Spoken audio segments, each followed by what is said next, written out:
तटकरे पटेल भेटीबाबत सुनेत्रा पवार अनभिज्ञ असल्याची माहिती। मुख्यमंत्र्यांसोबतच्या बैठकीची माहिती का दिली नाही, सुनेत्रा पवारांचा तटकरे पटेलांना सवाल।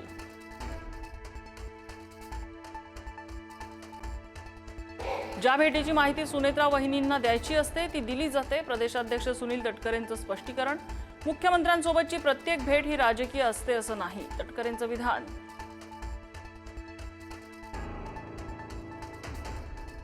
नागपूरमधील रामरक्षा आंदोलनाचं मुख्यमंत्री फडणवीसांना निमंत्रण। खासदार संजय राऊत यांचं मुख्यमंत्री फडणवीसांना पत्र। 18 जुलैला उद्धव ठाकरेंच्या उपस्थितीत नागपुरात रामरक्षा पठण। सोनम वांगचुक यांच्या उपोषणाचा आजचा 19वा दिवस। 20 जुलैला संसदेवर निघणाऱ्या शांततापूर्ण मोर्चात सहभागी होण्याचं वांगचुक यांचं आवाहन। तर दिल्ली हायकोर्टाकडून वांगचुक यांच्या प्रकृतीबद्दल चिंता व्यक्त।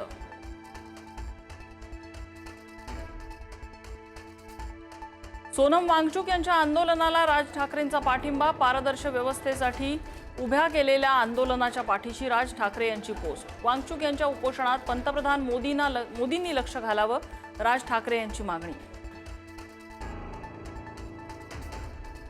राज्यभरातील लाखो विद्यार्थ्यांचं भवितव्य अंधारातच। 3201 शाळा अजूनही अंधारात। 11,000 शाळांमध्ये वीज असूनही कार्यरत नाही। 23,855 शाळांत इंटरनेट नाही, संगणकही बंद।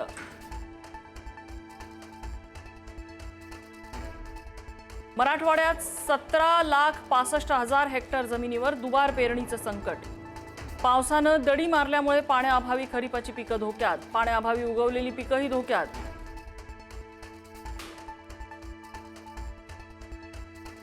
नीट पेपरफुटी प्रकरणात मोठी माहिती समोर। शिवराज मोटेगावकरनं 5 लाखात मिळवले होते केमिस्ट्रीचे प्रश्न। एनटीएचा पेपर सेट करणारे पॅनेल सदस्य PV कुलकर्णींना दिले 5 लाख असा आरोप।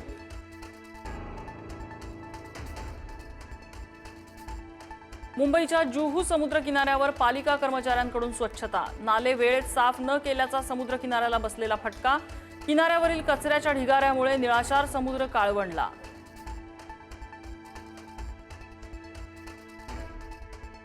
विरारच्या अर्नाळा समुद्र किनारी भीषण दुर्घटना। आज सकाळी 4 अल्पवयीन मुलं समुद्रात वाहून गेली। दोघांना सुखरूप बाहेर काढलं तर इतर दोघांचा शोध सुरू। मुंबईची लाईफलाईन समजल्या जाणाऱ्या लोकलमधील प्रवाशांची सुरक्षा ऐरणीवर। काल अंबरनाथकडे जाणाऱ्या लोकलमध्ये प्रवाशाला लोखंडी कड्यानं मारहाण, तर चर्चगेट विरार लोकलमध्ये प्रवाशांची तुफान हाणामारी।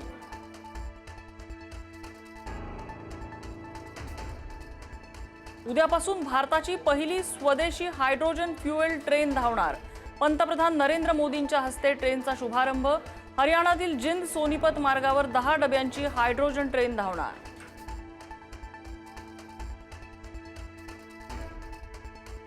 नव्याने उफाळलेल्या अमेरिका-इराण संघर्षामुळे कच्च्या तेलाचे दर वाढले। ब्रेंट क्रूडचे दर 1% वाढून $86 प्रति बॅरलवर।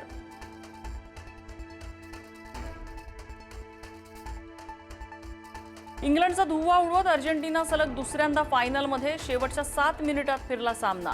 अर्जेंटिनाने इंग्लंडचा 2-1 ने उडवला धुव्वा। फायनलमध्ये अर्जेंटिनाचा सामना बलाढ्य स्पेन विरोधात होणार। Thank you.